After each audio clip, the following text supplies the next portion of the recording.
Video থেকে এবার video নিয়ে নিচ্ছে একটু স্টিলও নেই ভিডিও নেই এবার রাহুলদা এবার এদিকে দেখুন, দিলীপ দার এই সিদ্ধান্তকে কে কিভাবে দেখছে এটা বড় জিনিস নয়।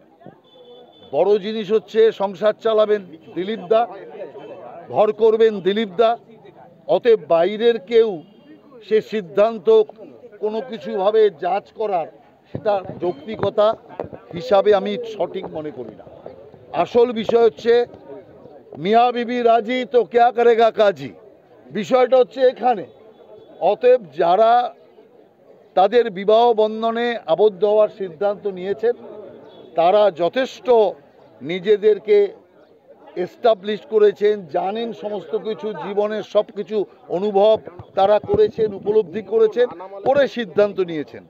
অতএব এই সিদ্ধান্ত তাদের নিজেদের সিদ্ধান্ত। অতএব দিলীপ দার যে নিজস্ব সিদ্ধান্ত, সেই সিদ্ধান্ত মতো দিলীপ দা কাজ করেছে। আমরা কি করতে পারি?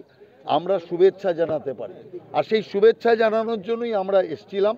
অতএব সেই কারণে আমাদের পক্ষে যে ঠিক বেঠিক এসব নিয়ে বিচার করা উচিত নয়। আর আমি মনে করি যে কেউ যখন তার জীবন সম্পর্কে সিদ্ধান্ত নেয় সেটাই সঠিক সিদ্ধান্ত।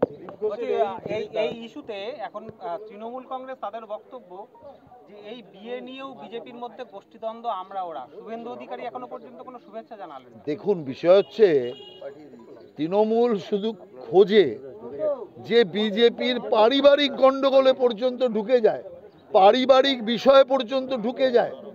অর্থাৎ তৃণমূলের দশাটা কোথায় হয়েছে যে বিজেপির বেডরুমে পর্যন্ত তৃণমূল ঢুকে যেতে চায়। তার মানে বোঝা যাচ্ছে তৃণমূলের দৈন্যদশা কতটা, যে তৃণমূলের বিনাশ রুখতে ভাবে যে এই বুঝি আমাদের একটা সুযোগ এলো। অতএব সেই কারণে আমি তৃণমূলকে বলবো, সভ্য কোনো পার্টি, সভ্য কোনো মানুষ কারো বেডরুমের দিকে তাকায় না। অতএব তৃণমূলের উচিত রাজনীতির দিকে মন দেওয়া, কারো বেডরুমের দিকে নজর না দেওয়া। ঠিকই করেছেন, কারণ রাজ্যের মুখ্যমন্ত্রী হিসেবে তিনি যদি বিরোধী দলের কোনো নেতার বিবাহ বন্ধনে শুভেচ্ছা বার্তা পাঠায়, এটা অলওয়েজ ওয়েলকাম। খারাপ তো আমি এর মধ্যে কিছু দেখি না। দিলীপ ঘোষের এই বিয়ের সিদ্ধান্ত হঠাৎ করে কুণাল ঘোষ আগে খবরগুলো তিনি আগে টুইট করে দিলেন। না, খবর তো চলছিলই, হয়তো আপনাদের পর্যন্ত খবর পৌঁছানোর আগে কুণাল ঘোষ খবর পেয়ে গেছে, কারণ আমরা তো কয়েকদিন আগে জানি। অতএব সেই এর থেকে তার থেকে কোনোভাবে হয়তো পেয়েছেন। ঠিক আছে।